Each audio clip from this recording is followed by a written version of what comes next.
All right. Good evening, everyone. This is the CSRN Weekly, our podcast week in review. Listen, Jody, what we're going to do right now, instead of opening up and saying everything, we're going to give everybody 5 minutes. We're going to put the 5-minute timer up so everyone can get some snacks and tell all their friends to share. Share the link, tune in. Right. So let's go ahead and start it. Let's put some music on, too.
All right, I think that we are on. We're on. Hey, first, good evening, everyone. This is the CSRN Week in Review, our weekly podcast where we come to you live and talk about some of the things we've done last week, the things we got going on right now, which is our special guest, and also we got Ortiz World going on. We have Daniel come in and talk about, hey, what we should be concerned about. Hey, first, I'm Brother Washington Muhammad. I'm an active and registered member of the Nation of Islam here in Toledo, and I'm one of the co-founders of CSRN, Community Solidarity Response Network, along with Mike Leonardi and Jabril Bey. I use the pronouns he and him.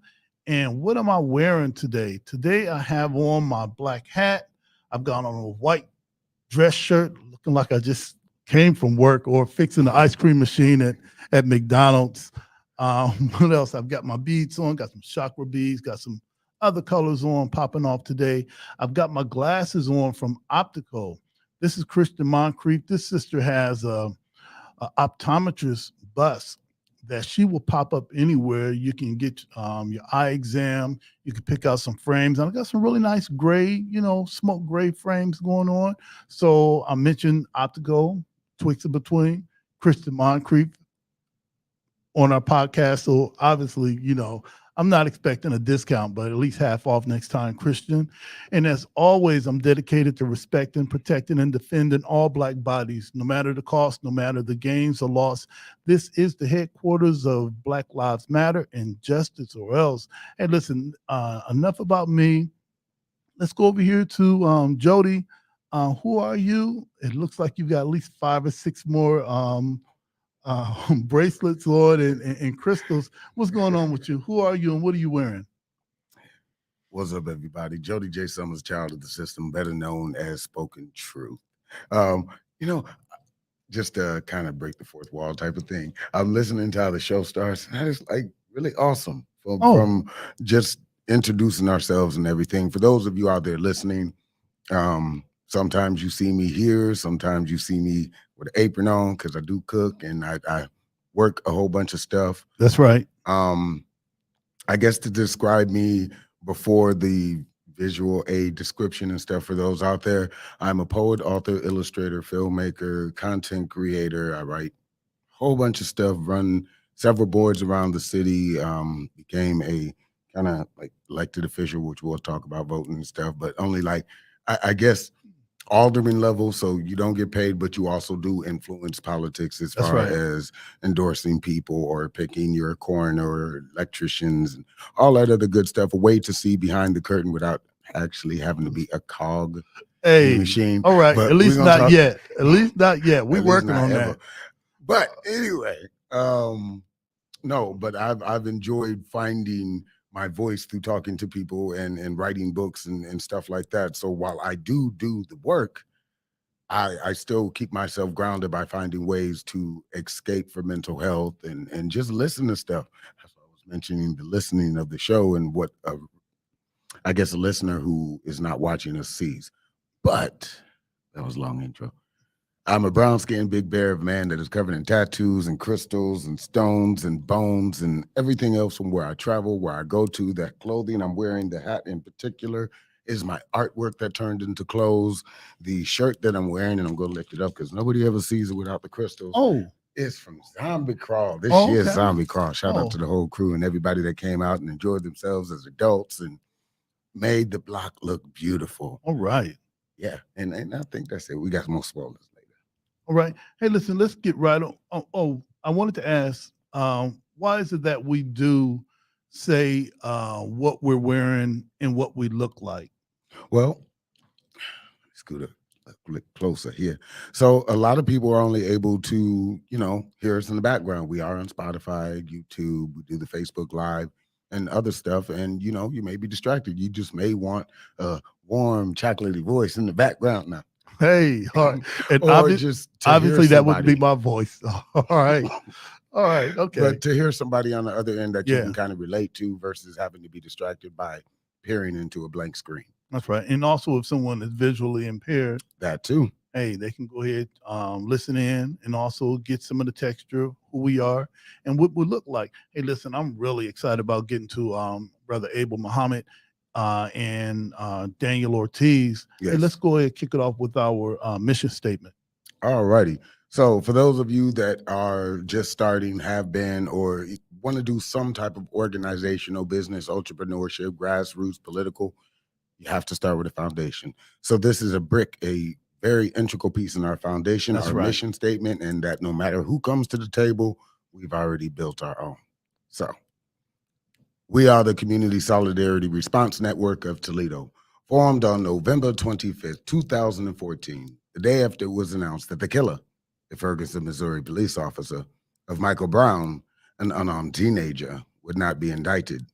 We bring awareness to the injustices experienced by Black men, women, and children who are disproportionately murdered, attacked, provoked, and harassed by law enforcement. Police brutality has to end. We bring awareness to the fact that most often police brutality goes without consequence and accountability. Police impunity has to end. We utilize the tactics of protest, civil disobedience, event disruption, and citizen advocacy to give voice to those who are otherwise voiceless. We facilitate progressive, community-based events that help foster self-development, and we discuss measures to hold local leadership accountable to their sworn duties, be they politician, clergy, law enforcement, educators, etc., etc. We want justice, equal justice under the law. We want justice applied equally to all, yes, all, regardless of class, creed, or color, for all lives to matter.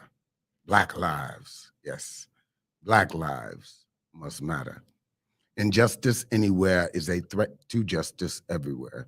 Reverend Dr. Martin Luther King Jr. We're going to get right into our guiding principles. These are some principles that we adopted, I think, in September of 2015. This was just 1 month before 10-10-15 Justice or Else, and there was a lot going on at that time. And Oh, yeah.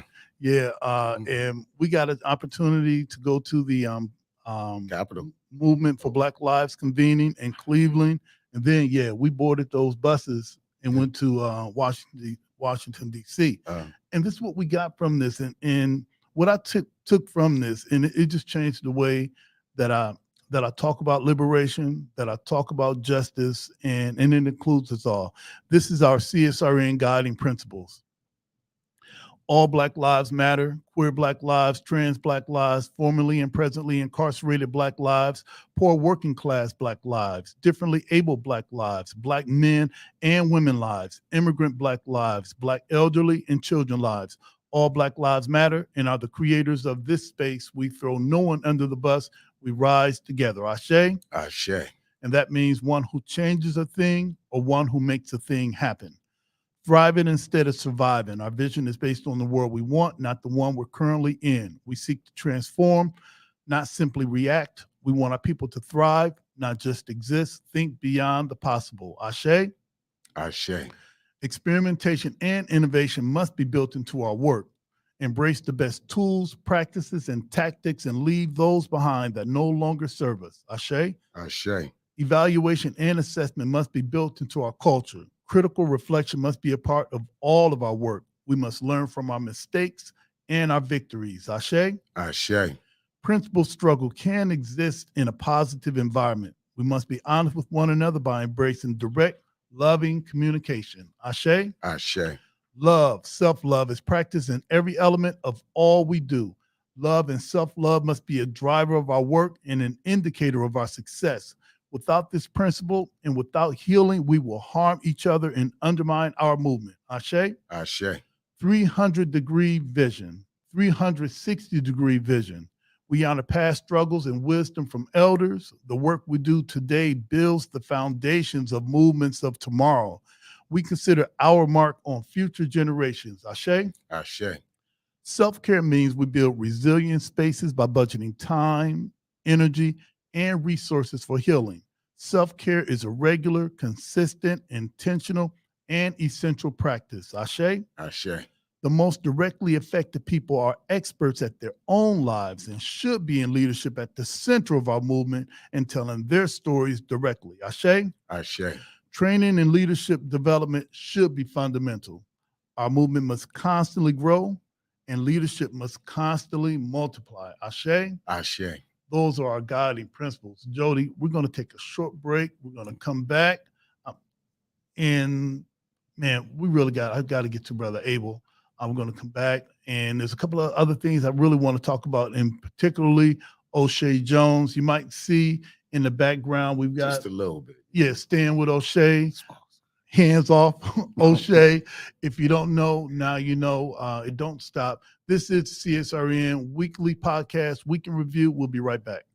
Hey, I'm Dr. P. Not only am I a leadership coach, I'm a change agent, and I'm a race scholar. I've used my study of race to dismantle systems and organizations, but I also use that to help you as the individual become a better leader for your families and for your community.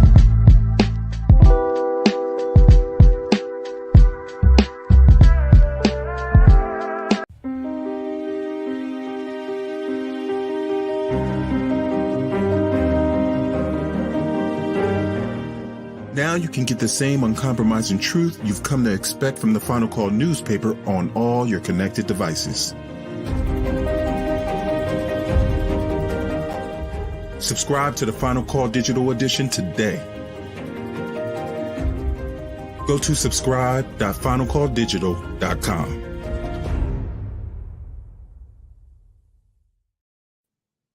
All right, we are back. This is the CSRN podcast, our weekend review. And we said earlier, we talked about some of the things that we've done last week, which was, and I'm just going to hit and quit.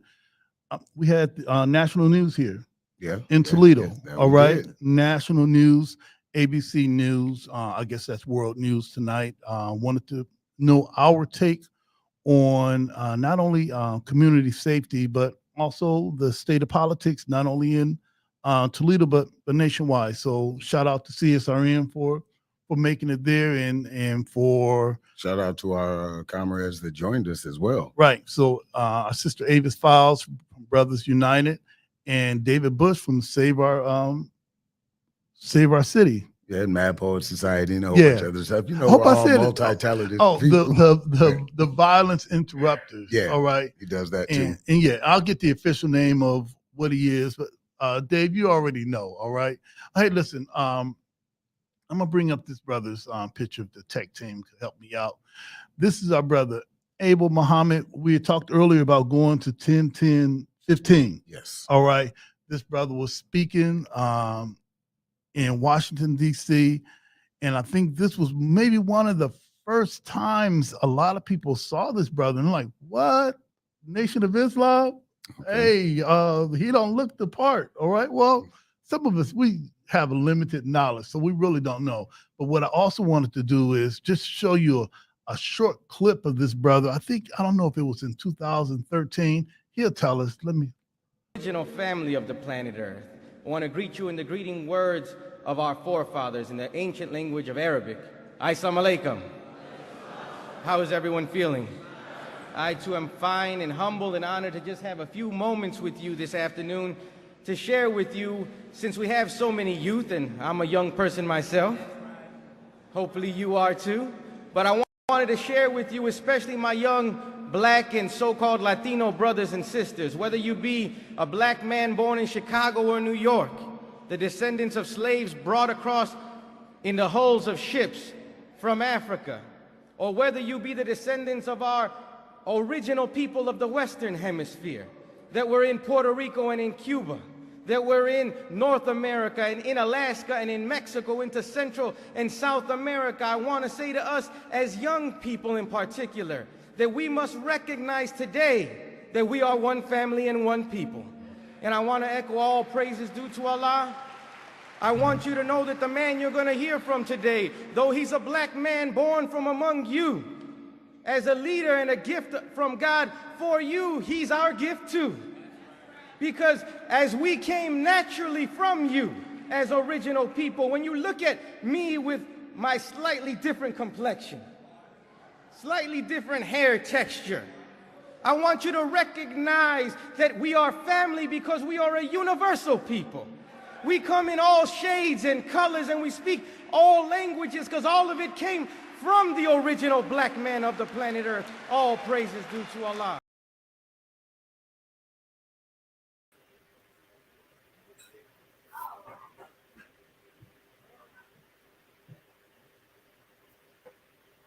Oh, you can't hear All us? right. Yes. Oh, there we go. There you go. All There we right. go. All right. Well, Well, I we had got to kick in the voice right there. and also the tech team, all that we give them, they still don't get it right week after week after week. Oh man, we're gonna have to double their pay. All We're right. gonna stop paying them in likes and love.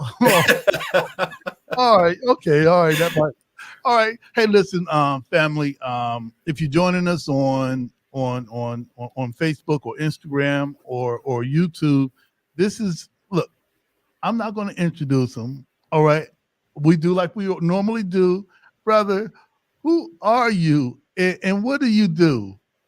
Yes, sir. Well, it's an honor to be on with you, my brothers, Brother Jody and Brother Washington, and all those who are listening there in Toledo or anywhere else. I'm Student Minister Abel Muhammad, the representative to the Latin American community for the Honorable Minister Louis Farrakhan in the Nation of Islam. And I live and born and raised here in Chicago, Illinois.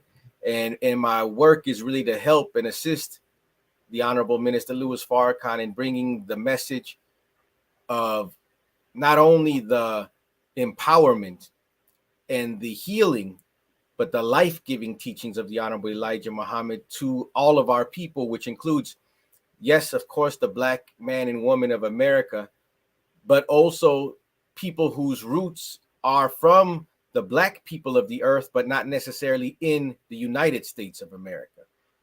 People who are from what is called Latin America, the Caribbean, Central and South America, where we have the same root, but our language is different. Our cultures have variations. And what I seek to do is to help the Honorable Minister Louis Farrakhan in giving this healing teaching, this life-giving teaching to our people so that they can understand that the same thing that caused a change in someone like a Malcolm X or Malcolm Little and made him the world-renowned figure of Malcolm X, Al-Hajj Malik Shabazz, the same teaching that produced from Cassius Clay a Muhammad Ali, and that produced from a man named Lewis Walcott, the Honorable Minister Louis Farrakhan. They all have one thing in common, and that's the teacher. And if we could get a hold of that teaching, it will have the same results on us because we're in a similar condition. So my work, by the grace of God, is to help that man to help all of our people. All right. So first, assalamu alaikum, brother. Wa alaikum salam, dear brother. All right. All right. Hey, I wanted to ask you this, as I always ask everyone's origin story. You know, one day we're going to talk with Jody and see, you know, his origin story, which is unique. All right. Is unique.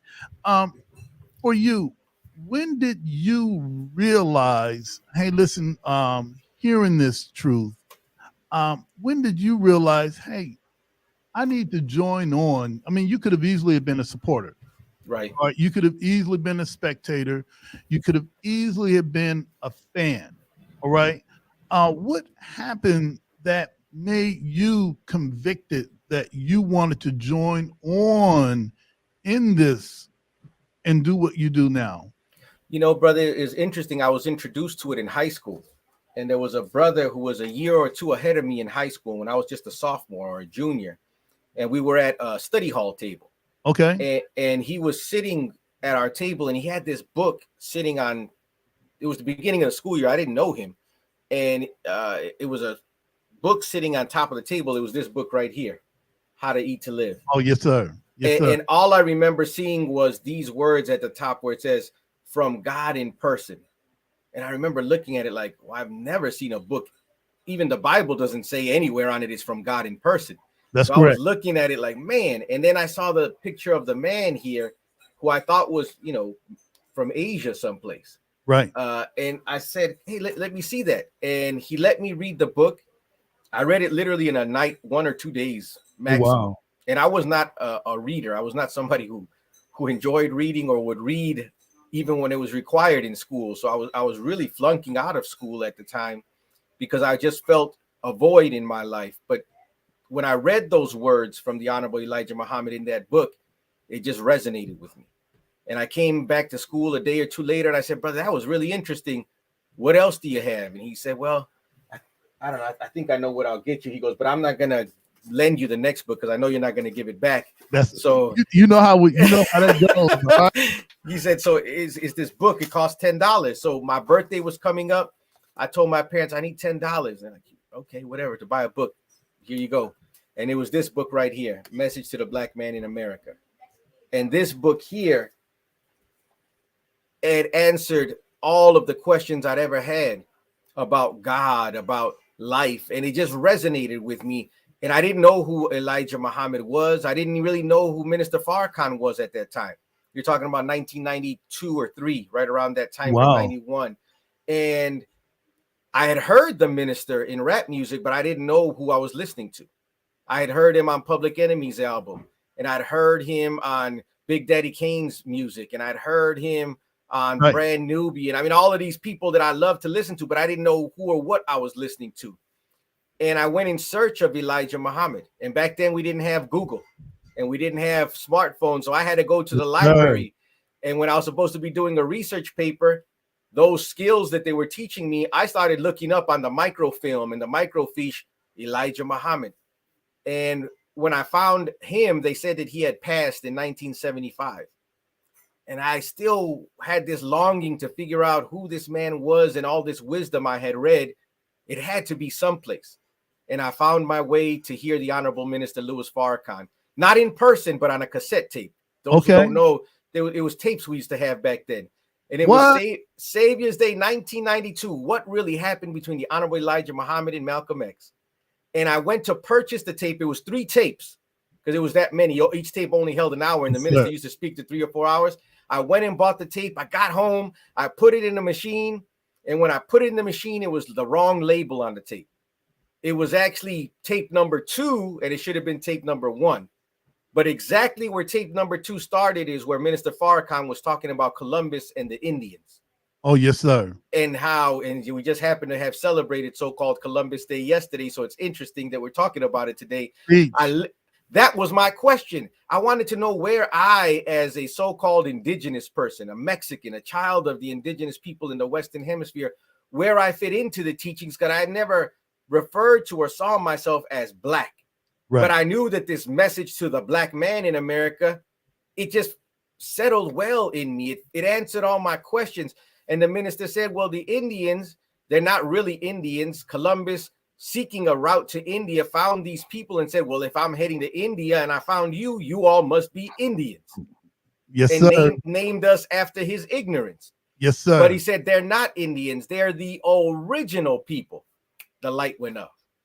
And ever since that day, I became a student of the Honorable Elijah Muhammad under the guidance of Minister Farrakhan, has led me to keep going back into the books and find the connection between the universal aspect and application of that language that is perfect language that the Honorable Elijah Muhammad gave us, Black. Some people will argue that's not our ethnic identity. He didn't say it was. Some will say it's not our national identity. He didn't say it was that either. Some will say it's not our race identifier. He didn't say it was that either. He said Black is universal. Teach. And whenever you speak of Black, you're speaking of everyone, because everyone, regardless of their color or origin in the world, begins in Blackness. And no scientist or scholar can argue that point. What you want to call yourself, what ethnic tribe, what national tribe, that's not really a definition of who and what we are.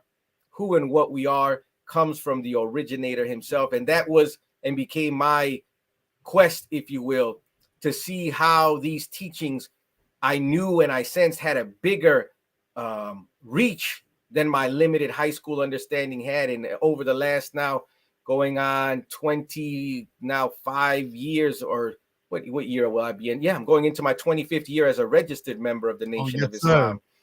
That's been my study and my focus, to see how our limited knowledge was not sufficient to understand the breadth and the depth of what the Honorable Elijah Muhammad was giving to us. All right. Well, I think that covers everything for our podcast.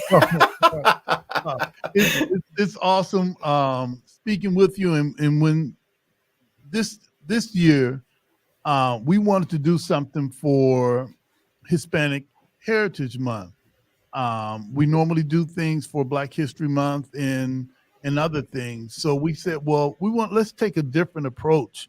So we called some of our comrades from the Latinx community, asked them to come on, and why is it significant to celebrate or acknowledge ourselves during this month? And everyone had their take on it. But I wanted to ask you this: that picture that we put up of you, which is your profile picture on Facebook. All right. Yes. Yeah, we do our work here. All right. We do our work here. What was it like? And I think that a lot of us first saw you in 2015. Mm-hmm. What was it like speaking on that day to all of us that were there watching on the Jumbotron, some of us that were watching online? Well, we were there in person. I was on the lawn. All right, you were on the lawn, Man, and I was on the lawn too. All right. What was that like? It was absolutely awe-inspiring, brother, and humbling. I was blessed, as many may not know, that was actually the 20th anniversary celebration of the Million Man March, which took place in 1995. And I was blessed to be in DC on October 16th, 1995. So I was at the Million Man March. And to be there, I wasn't even a registered Muslim at that point. I was just already following the minister, though, on my journey. And to be there 20 years later, not just present, but now speaking to the multitude that had gathered, brother, it was definitely a different perspective, being on the stage looking out versus being in the back by the Lincoln Memorial in 1995, and it being too dense to even get on the mall by the time we got to the front.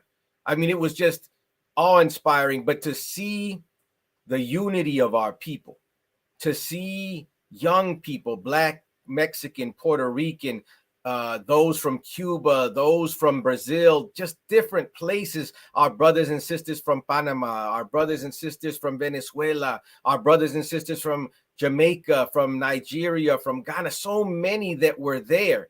And I was able to, after I left the rostrum, just go to the small area around the stage where they were behind a wall, and just to shake some of the hands, to see so many young college students that were there, so many activists that were there.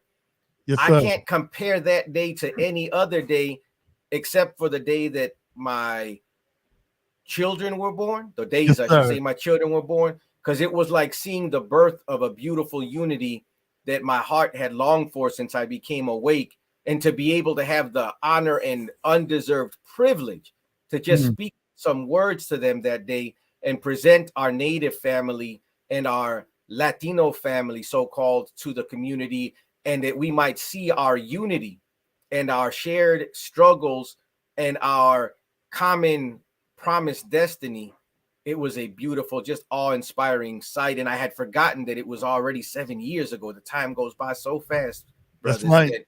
It's a blessing, though, that to see when I saw the sign behind you, that justice or else, it just made me smile, because it's still justice or else. If you know, you know. Yes, sir. Brother Abel, we're going to take a short break. And when we come back, we're going to process some questions regarding Hispanic Heritage Month and what it means to you, and what should we know about our Latino, Latinx family. So if you hold tight, we're going to come right back. This is CSRN Weekend Review. We'll be right back. Did you know addiction is a disease, not a moral dilemma? The opioid epidemic and substance use have a major impact on communities of color and many people's lives. Wasion Wellness Recovery Support Center offers culturally relevant inpatient and outpatient behavioral health treatment and recovery support services to any Ohioan struggling with addiction, mental health, or finding sober, safe housing. We must recognize that treatment is available and accessible to all. If you are in need of treatment or want to find out more information, you can call 888-728-2713 to talk to someone or schedule an appointment.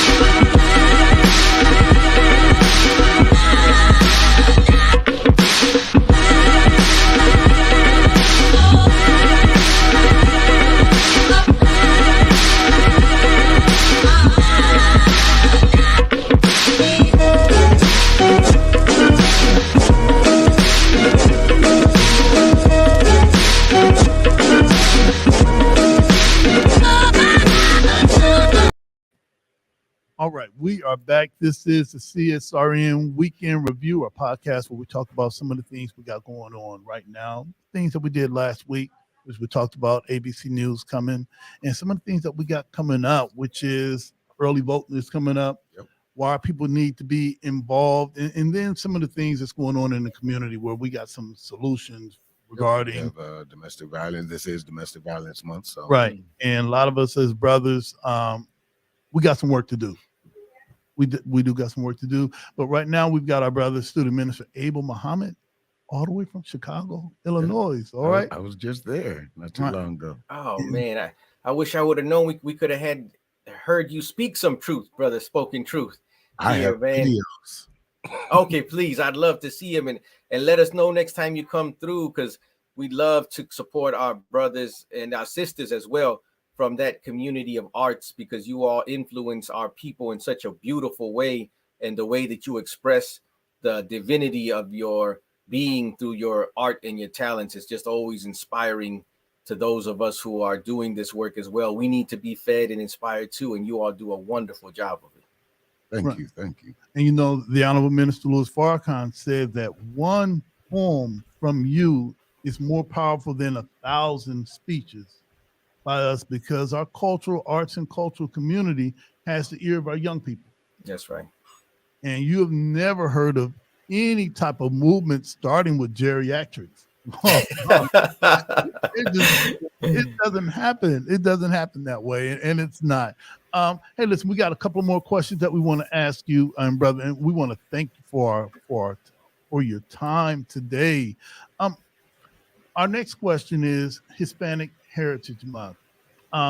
What does that mean to you, and what should we know about our Latino or Latinx family, brother? You know, it's an interesting thing, because it was really begun, and that terminology started being enforced under the Nixon administration. Okay. And it was for the purpose where it really became sort of popularized was under that administration, because at that time in history, there was actually a very natural bond of unity between the Black community and the so-called Hispanic or Latino, today they're calling themselves Latinx community. Yes, sir. And it was really used to begin to drive a wedge between the communities, because we had gotten so powerful. There were Black news media presence in our own programming on TV. But after that, it started to change the language, where instead of becoming, we became, I should say, the oppressed, the minority, the downtrodden. This was not the language we were using. We were using these our own self-identifiers. So you can go back to events that happened in the early 70s in New York under the leadership of Minister Farrakhan as the Mosque number 7 minister, the minister of the Honorable Elijah Muhammad in New York City, and the national spokesperson, where he had 2 Black family days in New York City. Yes, sir. And at one of those Black family days, you had, of course, some of the big acts of the day, artists performing, but you had Celia Cruz performing. You had Latin jazz and salsa performers at those events. Why? He didn't call it Black and Latino Family Day. We were all under the umbrella of Black as part of our family. And now today, if you were to say that, somebody would say, well, where's brown? Where's red? Where's yellow? Where's this? Where's that? And it helped to drive a wedge between us in the name of making us think that we were gaining something by having a day and then a week and then a month for Hispanic heritage, when in truth, Hispanic means belonging to those of Spanish ancestry or Spanish-speaking countries. Well, our origin then, if we take that as our title, means that we didn't exist before the Spanish-speaking people came to this hemisphere. And that's incorrect, because our roots predate Spain or Spanish as a language. We were here already in the Western Hemisphere. And unfortunately, historically, that term has really negated the presence of the indigenous people, not to mention what is referred to as the third root or the African presence in this hemisphere as well. So these things have helped to drive a wedge. We can see the positive in it because those of us from Cuba, from Puerto Rico, from Mexico, we have a rich heritage, but it's not based on our interaction with Spanish-speaking people. Our heritage predates them, and we've had to save it and regroup and try to recoup it after our interaction with the Spanish-speaking people. And the same goes for the term Latin. That has nothing to do with the indigenous people. That has to do really with the Roman Empire and the people in that part of the world that were never in this hemisphere till the last few centuries. So our origin in the world predates both Hispanic and Latin, whether you want to end it in O, X, or A, or any of those other suffixes. It predates all of it. Our origin begins not even just in the Western Hemisphere, not even alone in Africa. Our origin has to go all the way back to the Creator himself, because we originate with he who originated us. And that's what they've never wanted to give us. So today we have to take on these celebrations because we've lost so much of our connection and root to one another. The blessing in it is more and more. You see it changing from not only Columbus Day, but we want to celebrate now Indigenous Peoples Day. That's getting us closer. But I heard some of the tribes in Florida and in other places, they don't want to be identified as indigenous because indigenous is a very generic term. It just means you're native or naturally in a place. We're more than that. Man, go ahead, man. I heard them say, one of the chiefs said, we are the original people. Well, there you go. And when you say original, that's another way to say black, because all originate in blackness. You know, at one point I tell people that I was working at Sears until they let me go, but that's a story for another time. All right. I worked in a paint department, and this was in the Jody. This was maybe 1986. 1987. This was pre-Brother Washington Day. I wasn't Brother Washington Muhammad. I was Mac McGee then. You had afro going? And I had the Jerry curl going then. And my name at that time was Mac McGee, and I acted accordingly to that name. But one thing that I found out working in the paint department is it matters not what paint, what color you want to tint.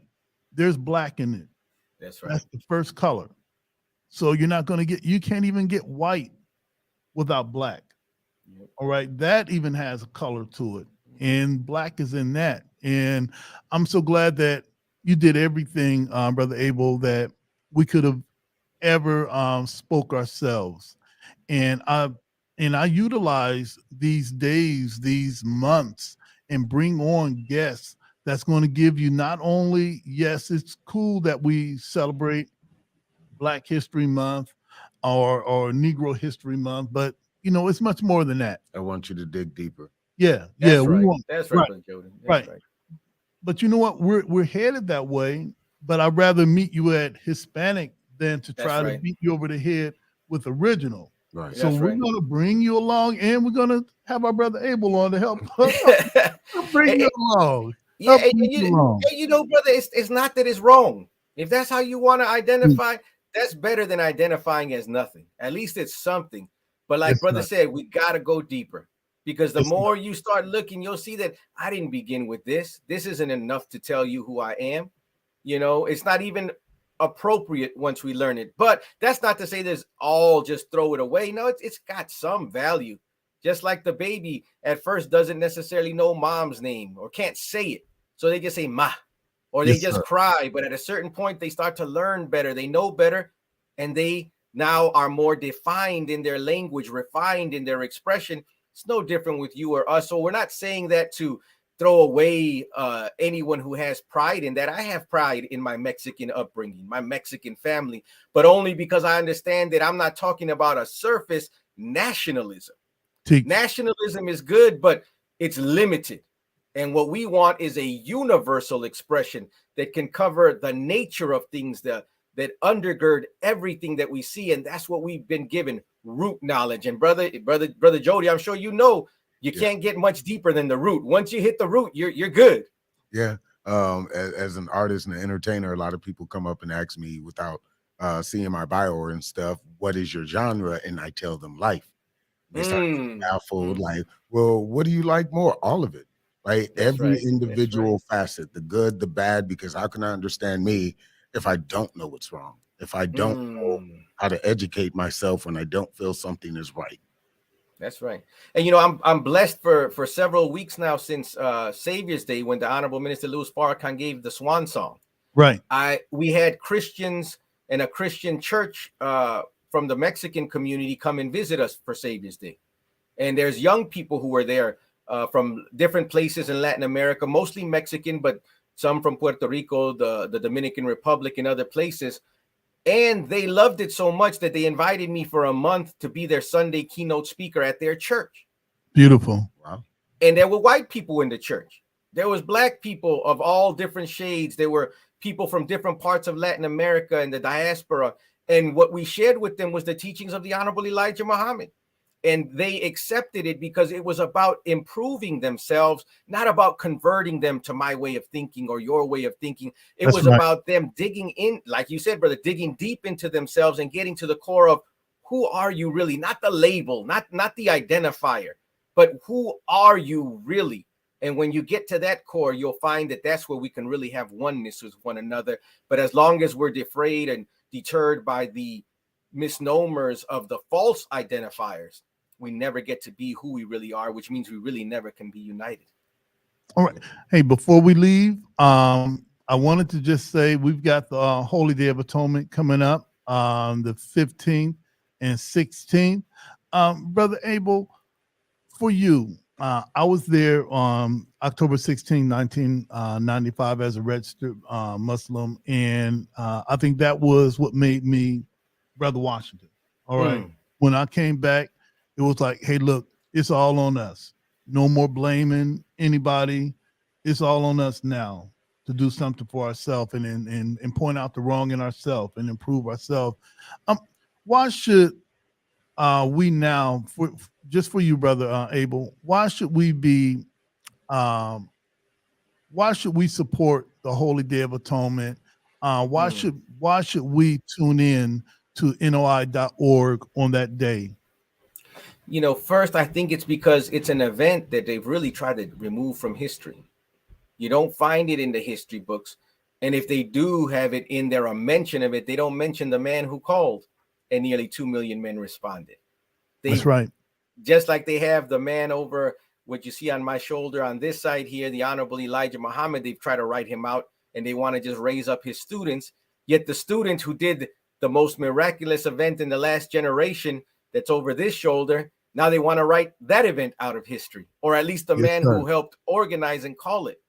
But what he called us to was so revolutionary, because he didn't call us there to tell us to put on revolution in some external, superficial, or romanticized way. He made us come to a call for atonement, reconciliation, and responsibility. And that is truly revolutionary in this world and its current system of things.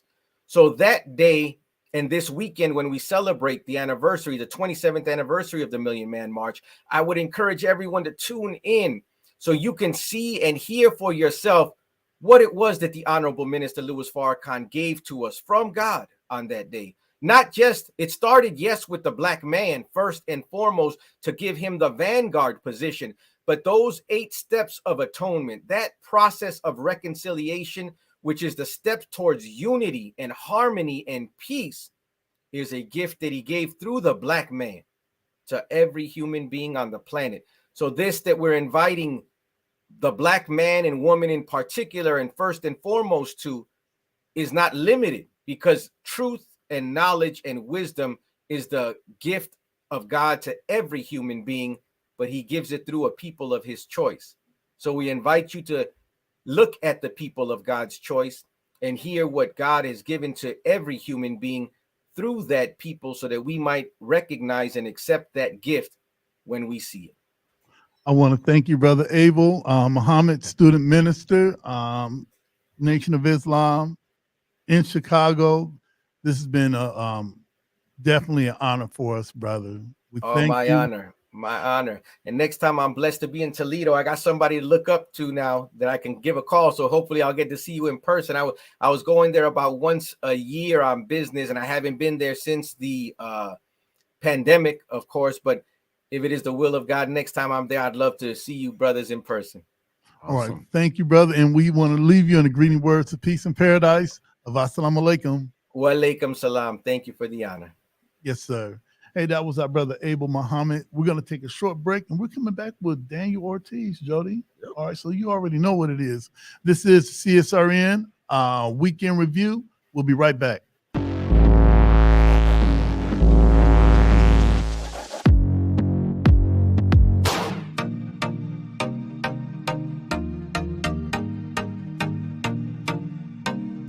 If you can ride a bike without falling, then you're good to go. Bike Rides Matter, it's a community bike group. We get together for fun, fitness, and fellowship. We ride weekly. Right now, we got a Tuesday ride where we ride on the UT Trail. We do Saturday right here at Uptown Green. That's our glow roll Saturday night. It was something I was already doing with my daughter, just riding bikes, and we just decided it would be cool to add the community, because we were just finding ways to make fun given the situation. Being that everything was closed down and options were limited, bike riding is one of those things you can do without any restrictions. You get to make new friends and just like interact with people, especially during COVID. You still like have your mask on and stuff, but it's still good to like see people. It's a cool way to stay fit. We talk while we riding, we got music while we riding. I've met quite a few new friends and new people. I made some real cool connections throughout the city.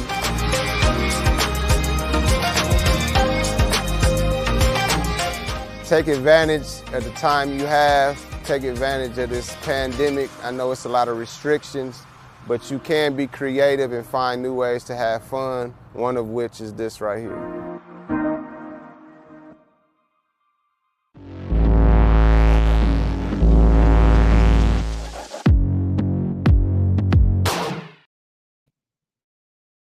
All right, we are back. This is the CSRN Weekend Review, and to my left or to your right, or however you're looking at this or listening to it, we've got our brother Daniel Ortiz, and this is what we call Ortiz World, where we ask our brother, really introduce yourself and what do you have on, and what are some of the things that you think we need to be paying attention to?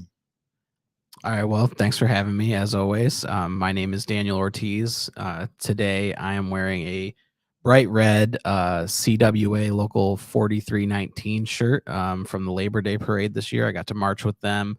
Their president, Erica White, is one of our incredible candidates for State House of Representatives this year. So got to support her and got a free T-shirt out of it. All right. I'm wearing a yellow Booney Patch Co. beanie. Booney Patch Co. is a Toledo brand that I don't think they're currently active. I think they moved, for their full-time jobs, but I hope they come back someday and produce some more stuff, because I really love stuff they make, like this hat. And as always, I got my pink crystal glasses on. And today I've got a lot for you. I don't know exactly how much time we have, but this is going to be, I've got a lot of content here. So what I want to talk about today, first off, if you are watching or listening live, you have 2 hours and 5 minutes to update your voter registration if you haven't already. And as I always tell people, just because you think you're registered at your current address, you still should double check. It'll take you all of 2 minutes. They're always purging voter rolls. They're always doing all kinds of weird stuff. And you don't realize when you move, maybe you forgot to update, whatever. So you've got 2 hours and now 4 minutes to make sure that's correct for this November's election. So that means that tomorrow is the first day of in-person early voting. The early vote center moved this year in Lucas County to 3737 West Sylvania. It's the old Medical Mutual building. It's by Franklin Park Mall. It moved for the August 2nd, that special primary election. So if you haven't voted there yet, that's where it's at. Make sure you know that it's moved from downtown. And what I wanted to talk about today are the issues that are on the ballot. I think most of the time we have a pretty easy time wrapping our heads around the candidates, and you hear a lot from the candidates. You see a lot of commercials, you get the ads in your mail and all that stuff. So I don't really want to go through the candidates. I hope you'll research the candidates on your own. Yes, sir. But the issues can be a little harder to wrap your head around sometimes. And a lot of times you don't know what's going to be on your ballot until you get there, unless you check in advance. So first thing I would say is if you go to the Lucas County Board of, and I'm saying Lucas County, if you don't live in Lucas County, you can find your county website and you'll have a different ballot. But I'm assuming most of our listeners are in Lucas County. If you go to Lucas County Board of Elections website, you can get a sample ballot and kind of know before you go what's going to be on there. And so if you do that, you'll be able to see all of the different issues. So I wanted to go through those, and issue 21 is something that a lot of people in Toledo are talking about. That's right. So we're going to end with that because there's a lot going on. So I'm going to start with issues 1 and 2. Issues 1 and 2 are statewide, and they're pretty important, I think. So issue 1 is requiring courts to consider factors like public safety when setting the amount of bail. Now, I don't know exactly how you feel, but I'm against cash bail. I know a lot of activists are people that are kind of against this. That's right. Prison industrial complex, the carceral system. They're against cash bail, and so this is saying that public safety should be considered when setting cash bail. So I think, to put it very simply, if someone is unsafe to the general public, it shouldn't matter if they can afford bail or not. That's right. And so, I mean, that's an oversimplification, but I think that's about all I have to say about it. The other really important factor with that is it also changes who has the power to determine how bail is determined. Right now, it is the Ohio Supreme Court, and this issue would change it to the state legislature. And as we know, the state legislature is gerrymandered. It is overtaken and overwrought with pretty extreme politicians, and to give this power to them instead of the Supreme Court, I think would be bad, to put it simply. So I am against issue 1, if you couldn't tell by my description of it, but that is the issue. Issue 2, I think both of these, honestly, these state level issues are kind of political stunts by Ohio Republicans, if you ask me. Issue 2 prohibits local governments from allowing non-citizens to vote. So it's already undocumented persons cannot vote in Ohio, right? Right. And basically, this is just a preemption of the state government. They want to make sure that no city ever allows undocumented people to vote. Again, that's just kind of, to me, it's just sort of like fear mongering. It's just whipping up, hate. Right. It's just anti, immigration rhetoric to me. Again, this isn't an issue, and so they're making an issue where there isn't one. And on the flip side of it, our country was founded on no taxation without representation, and non-documented people are paying taxes like everybody else when they go to the store. That's correct. And they should probably be able to vote. So that's that. So that's issue 1 and 2. Those are for everyone in Ohio is going to have that on their ballot. You want me to keep going? You got any questions? Anything you want to add? Okay. Right now, I'm just because I know I'm really rattling it off. Right, So I'm stop me if watching you want. Right. Yeah. I'm watching Jody for the cut sign, but right now he does not look like he's doing the cut Yeah. sign. All right. Jody has one of those big hooks, and he's just going to That's pull right. me Yes, off the camera. All right, real quick. We have 3 in Lucas County tax levies. It is for the Metro Parks, which is issue 7. We've got Imagination Station, which is issue 10, and then we've got the library, issue 11. These are all renewals of current property taxes. So it's pretty simple. I'll just put, I wrote down what it comes out to in dollar amounts for every $100,000 your house is valued at. All right, let's get it. The Metro Parks is $90 a year. Imagination Station is $17 a year, and the library is $370 a year. That is, again, a gross oversimplification, because if your house is valued at $100,000, there's a formula. You don't have to pay taxes on all 100,000, and then you get credits if you live in it and all that kind of stuff. So again, we're really, that's really rounding up, but I think that we get our money's worth in Toledo out of those three institutions big time. I agree. If I'm bringing someone to Toledo, I'm showing off our library, our Metro Parks, and if they've got kids, Imagination Station, Right. So, okay. So we got through that. And then now the big one is issue 21. It is 2 pages on what I printed out. It's going to take up the entire page on the ballot when you get to this. I checked on the sample ballot. It's 1 whole page. And what it is we briefly touched on this last time I was on, and some people have probably heard a little bit about it. Right. Basically, we had a committee called the Charter Review Committee, and the charter being the document that has all the city's laws in it. And the Charter Review Committee met, and they determined 12 different changes they want to make to the City of Toledo Charter.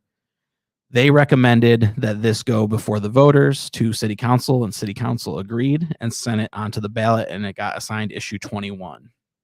By my count here, and I double-checked before we got on the mic, there's 12 different amendments to the city charter on here. So when you vote yes or no for this issue, you are voting yes or no on all 12. That's right.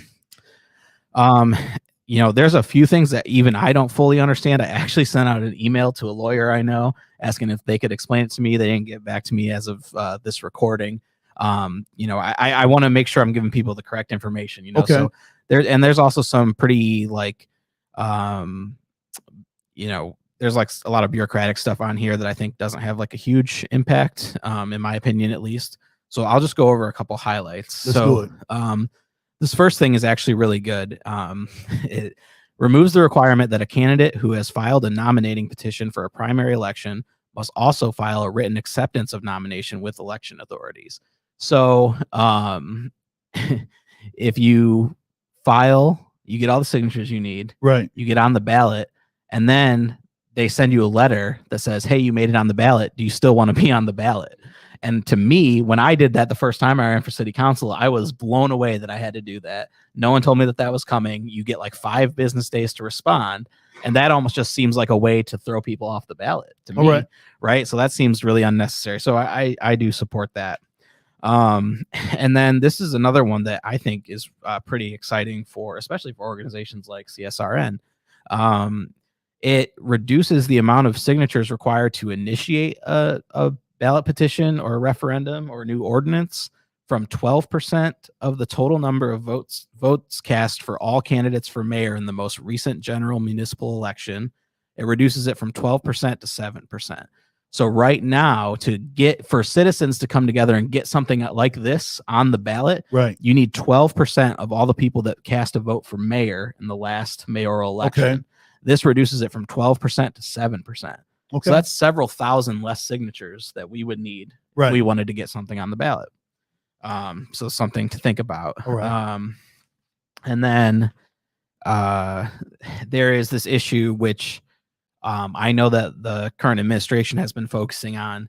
Right now, there's a rule in the city charter that says that the city funds cannot be used to improve streets that have not been previously unimproved, meaning these really outdated streets you see where there's no sidewalk, there's no curb. Right.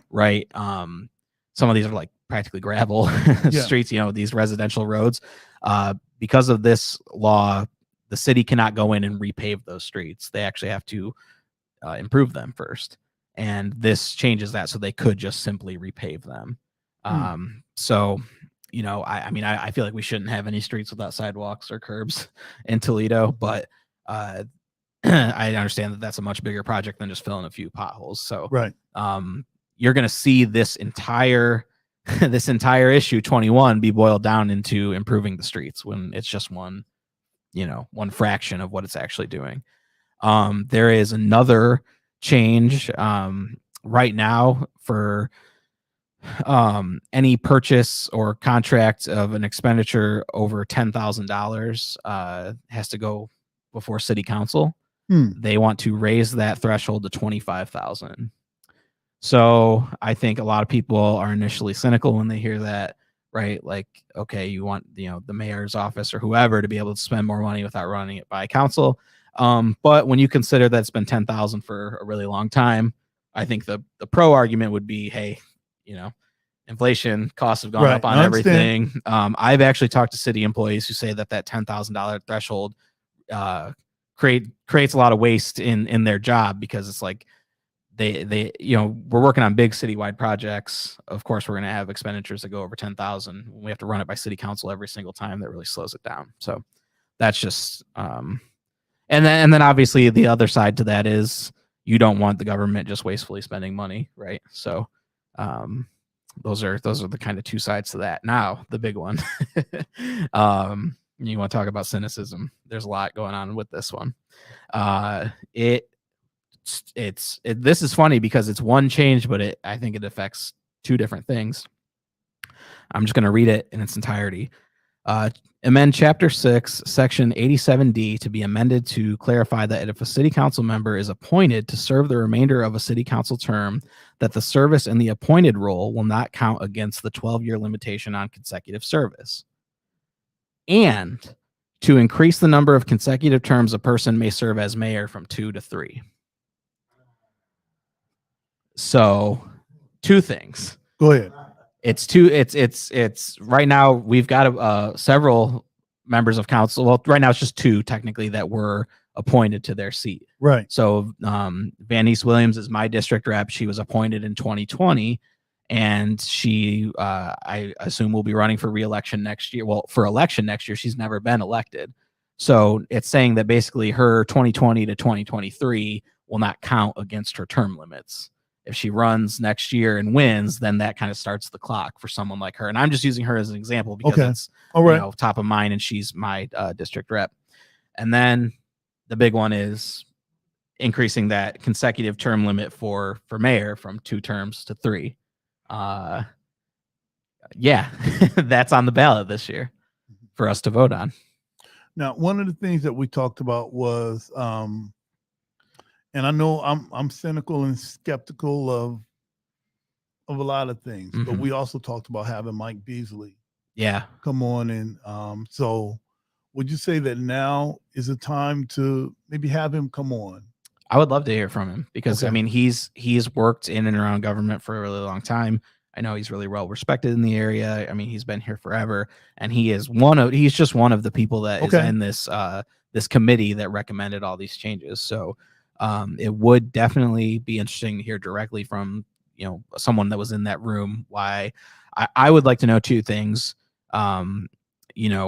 especially for these changes that I highlighted, why, now is the time to make those changes, and then why they're being all bundled together. Because some of these are to me, political, like that last one I read. And then some are just administrative, bureaucracy, red tape clearing kind of stuff.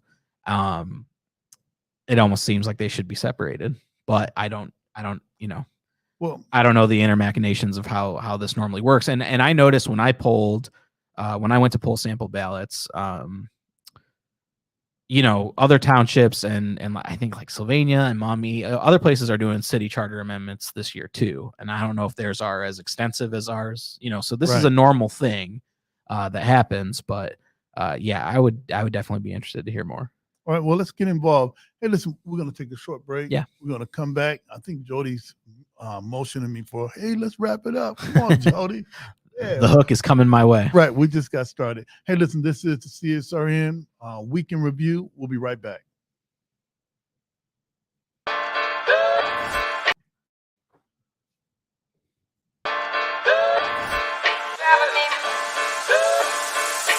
Audio Jungle.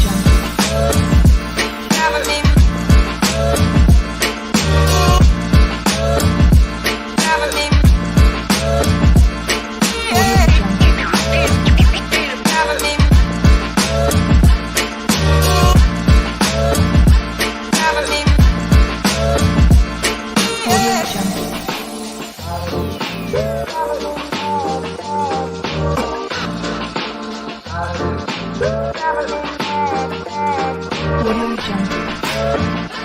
Audio Jungle.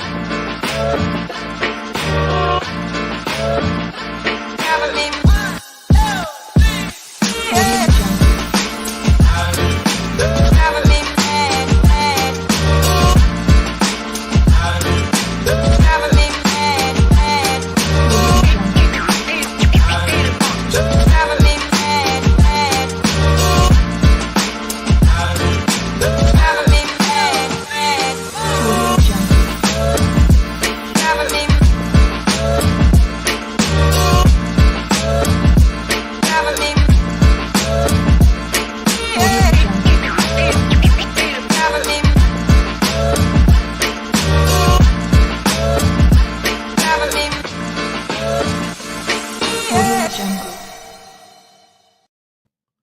All right, we are back. This is the CSRN, our podcast, a weekend review. And one of the things that we wanted to ask everyone to do, if you could subscribe to our YouTube, like, share, and comment on all of our platforms. And that could be our Instagram, Facebook, Spotify, YouTube, especially. I think that I want to get us up to a certain number of subscribers. I'm not going to tell you where we are, but we need to have more. And also, you can find us on Twitter. If you want to support what we do, if you think this podcast is something that is You enjoy beneficial, listening to. yeah, and beneficial. Oh, that was a really nice voice that came through. Man, I thought God was talking to me again, but it was just Jody. But if you like what we do and you want to support it, you can support it via Cash App.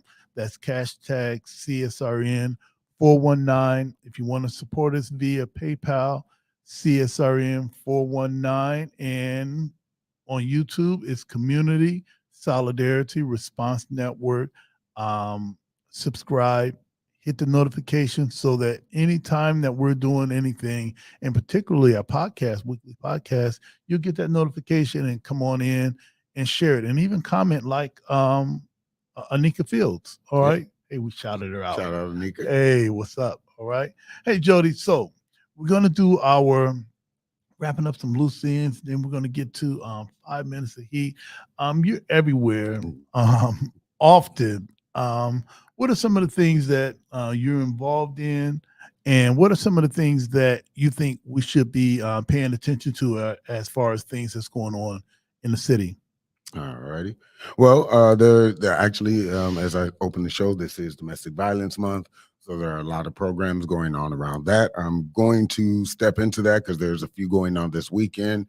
But from the past weekend, the last time we spoke, I want to give a shout out to the Village on Adams and everyone that came out for Zombie Crawl. I'm not sure of the numbers yet, but I know last year we had like 12,000 people there. So maybe around that number or something. It was very good. I actually got to take a walk, which is the first time, because every year I've been at Zombie Crawl, I've either volunteered, been board member, or been there during the whole process. This year, unfortunately, I had to work. And so I got to come as a zombie in a way. I've dressed up in makeup and stuff before, but I get to do from Wesley's until the Ottawa Tavern, kind of a little zombie shamble and meet and talk to people and get tackled, hugged, and all kinds of stuff. But that was awesome. Shout out to them. There's a whole bunch of talks and everything going on right now with the particular violence in our community. So be on the lookout for those through news or outlets and everything like that. Last night, shout out to everybody that was at Film Toledo. In case some of you don't know, I'm an actor and a whole bunch of other stuff. And last night was the first fundraiser, or the fundraiser, for Film Toledo. And we met at Firefly. It was a whole bunch of actors, authors, producers, filmmakers, just networking with each other, coming together when we're not behind the camera or writing somebody's script or acting in somebody's movie. So it was really nice to get to meet all of those people, leave my business card. Somebody read my book last night. Well, I showed them a couple poems. They hugged it and instantly said my daughter could use this so much, and them. And then they went on to Amazon and purchased it. So that was really nice. Also, I got to bring Darius Simpson, who's worked with us a few times. Yes, sir. Who's the secret creator. Shout out to Darius. I knew him as a young genius teen. All right. Oh, wow. All right. So I'll have to meet up again sometime. And also, I want to say shout out to everybody, whether you're an entrepreneur, business owner, you're working a job, you're just getting back to work, the pieces that make our community work. At one point in time during the whole blink and snap, we were called essential workers, and you are still essential. So don't forget that when you're going to work, taking care of your family, no matter what field or genre That's you right. are in, you are important. That's right. So coming up, I want to give a special shout out to a couple of events that we have coming up. We have the Walk with WHEW, a good friend of mine named Rochelle Morshaw. She has a women's domestic violence march coming up at 10 a.m. this Saturday over at, I believe it's the Guard. Actually going to check on this. See, Okay. that's why I could use the so it's going to be at the EBID Institute Market on the Green. All right. Actually, there are a lot. So Market on the Green, there's going to be a 10 a.m. walk. I will be a part of that where you can talk to some people. I'm pretty sure afterwards we got some events going on. That's right. At 4 o'clock. And in between that, shout out to Danetta Carter. She's having her annual the health and mental health fair expo. I always get the name messed up, but she has her expo going on. So shout out to them. Go out, see the vendors. I'll probably put the information on the page in between that because I am trying to show up to a lot of stuff. I do see. not have a clone, but the block party, if you enjoyed the TMA block party, it is coming back. 4 p.m. They'll be having that going on, and show up to the Toledo Museum. I cannot talk right now. Show up to the Toledo Museum of Art. Okay, I finally got that out. And go out there, support them. Upcoming events also, there is Core's Mission. This is one event that I'll be performing at. Shout out to all the vendors, performers, the people that we haven't had one since the Great Snap. Right. And stuff happened, but it is another event for domestic violence. There'll be tickets at the door. You can check my page, CSRN, some other people's pages of the poets is going to be at Latins United at 6 p.m. And the last event that I'm going to be doing on that Saturday is the Scott versus Libby game at Bowser. A lot of people told me there's no Libby no more. I don't know how it goes down. I know I'm coming in after I leave the domestic violence thing and closing the show out with some poems. And it is a Libby. It matters not if that building is there. I'm not getting in between the Cowboys. All right. It is a Libby. All right. It is a Libby. We beat both of y'all. I'm a polar bear. That's okay. Right. Anyway, so moving on from there, the last couple of events we got coming up is there is a gala for Sonia Organics on the 21st at Toll House. If you go to her page, check that out. It would love to see you there. Love to see you donate to the fundraiser and everything like that. On the 22nd is the Writer's Block Author Fair at the Franklin Park Mall. I'll be doing a soft release of this book you're going to see in just a couple minutes, my 10th publication. There'll be 35 other authors there. It is basically a takeover of the mall with books. Oh, so, okay. Drake's song playing in my head. Now, anyway, and finally, on the 27th, Sojourner Truth is holding its 20th anniversary celebration. See, I had a whole bunch of loose ends today. But Sojourner Truth is holding its 20th anniversary celebration. The tickets are $45. There's a whole bunch of places you can purchase them. Show up to the new art gallery. We have somebody named Nicola now who is running it. And show up there, talk to Nicola. She's going to be having her grand opening. I believe it was November 5th. And yeah, that's kind of a bit of my loose ends for right now. Come check out my display here at Studio E at Mott Library. Check out some of my books. More be coming. Right, and that's one of the reasons that why we want you to support issue 11. We stream this live from Mott Branch Library, and we took one of the quiet rooms and kind of made it into a studio. All right. Yeah. I've worked with studios when I first started out at Cast Off. Shout out to Frank and Prophet and all of them, Power 109.9, where I got my break into being on the mic, being in the studio, being there with Tiffany J and pressing buttons, screaming at Frank because the show didn't work. But this is kind of like that. Yeah. I mean, we have all the equipment is going out to actually probably more viewership than we had back then. But I ain't gonna say nothing because that was radio and this is that's right. That's live. Right. It's different. Right. Hey, listen, you got a book right there. I do. I tried to turn on our other camera, but I got some That's okay. That's okay. I got stuff going on. All right. Okay. Let me just. All right.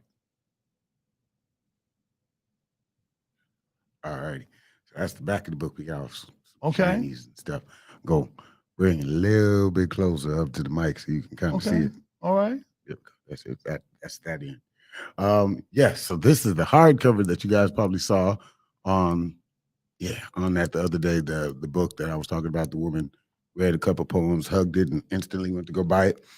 But this is the 10th publication, my 5th published book, and my the other 5 are anthologies, but it deals with mental health and love and spirituality. It's got activism in there, stuff for about our city. There are actually individual pieces that are named for people that are in our city. There's artwork, there's a little bit of everything in there. If you've ever been feeling suicidal or missing somebody, this is essentially my year looking into a mirror, and instead of going to a therapist or a friend or social media, I talk to myself. I worked out things through fables and story tales like Peter Pan and the Tortoise and the Hare. I talked about stuff in our community like Door Street and what it used to look like. So if you want all of that and more in one little book with a butterfly, Oh wow. we can Okay. talk. And that's also how we're going to be picking today's 5 minutes of heat. I'm going to ask you to name a number of a page between 10 and 75. 10 and 75. I'm going to pick 31. 31. And also, this is the beauty of actually being an author and stuff. I will be holding classes on how to turn whatever it is you wrote when you were younger or older and turn them into something that will be a part of history, something that if you want to keep knowledge or keep your name in history other than I guess being an entertainer and stuff, write a book. You tell people the history that we were going to do. And So, I picked that 31 because just in case my wife is watching, next month on the 16th will be our 31st anniversary. All right, 31 years. All right, so I'm trying to get in good right now. So just letting her know that. Well, 31 is very interesting. And again, I get to start book tours and all this stuff explaining what this is and why it's called 1 Year in the Mirror. So this piece is actually called Best Friend. It is the second poem in chapter 2, which is why the reason the book was written. So without further ado, nobody's heard this one since probably like last year, maybe around, I want to say November or December. So let's begin. Peace. You were poetry to me. The private parts of my life that very few read. That sound you hear from someone's life as you're just passing by and you just can't help but stop and listen, getting drawn into the mesmerizing memories and dial tones of their life, covering each line carefully to see if there's something you might have missed, something to help extend this story a little further so you won't become a dial tone in their next playlist. But you were just a song, something that I can only hear in my head, and I play too often most of the time. I will miss hearing that familiar tune, as I know the memory of it will soon fade, drowned out by new adventures and a change in taste as we get older every day. It saddens me to know, at the moment, I can only hit repeat and play some of the best moments of my life. You were like my personal playlist, and the only artist I wanted to hear was you. I miss your Mo and the unique way you laughed, talked about life and how it should be without even saying a word. I wasn't looking for a fairy tale ending, but every story that involved you seemed to be a new adventure that was never ending. I'll miss your strength, innocence, vulnerability, and radiating glow you brought into every room. Secretly, you were my butterfly, because the process of you helping me evolve and transition through was beautiful. You made me feel strong every time I was next to you. When I said that I loved your presence, I meant that from every scar that ever crossed my heart. But somehow, through all those barriers I built up and found some hidden key, you found some hidden key to truly speak to me. You are my best friend and someone I would sacrifice lifetimes to have another moment to see your smile. You make me happy. While a lot of people I know are kind of unique in their own special way, I loved your weird because it was normal to me and it made me feel safe. You were poetry to me. Your words made their own music that sung directly to my heart and made memories I'll play every day. In peace. All right. And as always, we snap our fingers. All right. Want to thank you, Jody, for that. And if any, for all that's watching, I know we talked about our liking us, supporting us, subscribing. We do have our Black Lives Matter signs. All right. So anytime we're streaming this, you can stop by the library. Yeah, Get you stop by the library. You can hit us up. Right. And we've got a defund Toledo police signs. Hey, yeah, we're we'll still, probably have some more wristbands coming in soon too. Yeah, we're still on that. All right. Just in case you thought that, something changed, really ain't nothing changed. And also, support our sister O'Shea. The next time that her next court date, we'll let everyone know to come and join us and join the family, lifting this sister up. She's done so much for the city. She's done so much for Toledo that she deserves our support. All right. Having said that, want to go ahead and get into our solidarity pledge. Yeah. All right. This is a contract that we make with ourselves and everybody in the studio. Once I say I, you say I, and repeat after me. Tell me when you're ready. Ready. Say I. I. Your name. Jody. Pledge to strive. Pledge to strive. To love my brothers and my sisters. To love my brothers and my sisters. As I love myself. As I love myself. I. Your name. J. Summers. Pledge to strive. Pledge to strive. To improve myself. To improve myself. Spiritually. Spiritually. Mentally. Mentally. Morally. Morally. And physically. And physically. For the benefit of myself. For the benefit of myself. My family. My family. And my people. And my people. I. Your name. Child of the system. Pledge to strive. Pledge to strive. To be a part of the solution. To be a part of the solution. The process. The process. And not the problem. And not the problem. Your name. Spoken truth. Pledge to strive. Pledge to strive. To give all that I could spare. To give all that I can spare. Of my time. Of my time. My strength. My strength. And energy. And energy. To achieve. To achieve. The above said. The above all right. said. Great job, everybody. Thank you, Brother Daniel Ortiz, for being here and really digging in deep. And we're going to try to reach out to Mike Beasley, have him come on. Have him come on and stuff. And I also want to give a wide birthing shout out to anybody that might hear us vibrating in the universe. If you want to come on the show, contact us. If you have a community event going on, you want a little bit more exposure to an audience that you don't have, contact us. We are very approachable. Maybe we'll have a studio audience at some point in time. I don't know, it's getting a little bit cold, but it'll be a way for you to connect to an audience you might not naturally see. Right. And and it's free. Right. You don't have to pay us for studio time. But if you want to support us via Cash App or PayPal, just be our guest. Yeah. So and you can also find our yard signs at CSRN.com. Just type that in and you'll see our page. And as always, all lives can't matter until Black lives matter. And Black lives can't matter until all Black lives matter. Justice or else. Peace.